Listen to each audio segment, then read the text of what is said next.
20% of the world's oil just hit a wall.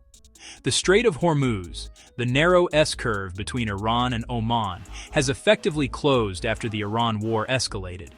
Tanker traffic first plunged about 70%, more than 150 ships parked outside to wait it out, then traffic dropped to nearly zero.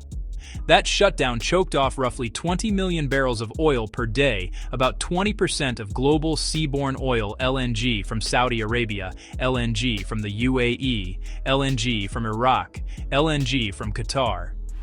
Energy markets freaked. Crude prices jumped more than 10% after US and Israeli strikes inside Iran, and natural gas in Europe and Asia spiked even harder. Here's the spark.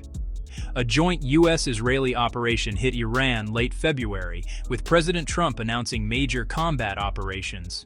Iran's response? Threats to any ship entering the strait. By March 2nd, an IRGC official said it was closed. Days later, reports said only Chinese-flagged ships might be allowed through. On the water, it got deadly. At least 10 vessels were attacked in or near the strait within 2 weeks. 7 seafarers were killed. Insurers pulled back.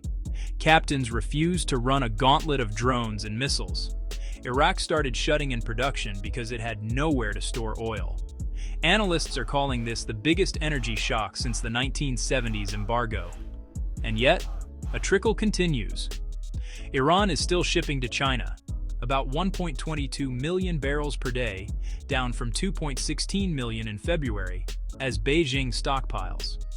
So what actually reopens Hormuz? Security, first minesweeping layered air and missile defense, tight naval escorts. Convoys only move when insurers underwrite the risk, often with government guarantees. Diplomacy. Oman-led back channels, a deconfliction cell pressure via Beijing. If China wants steady flows, it's leverage. Workarounds. Max out the Saudi east-west pipeline to the Red Sea. Use the UAE's Abu Dhabi Fujairah line. Reroute LNG where possible. Demand relief, tap strategic reserves, temporary fuel tax holidays, or rationing speed limits to shave consumption while the lane's clear. This isn't a flip-the-switch fix. Even with escorts, ships won't sail until the threat drops and insurers say go. For now, the choke point is doing what choke points do, reminding us that one narrow waterway can rattle the entire planet.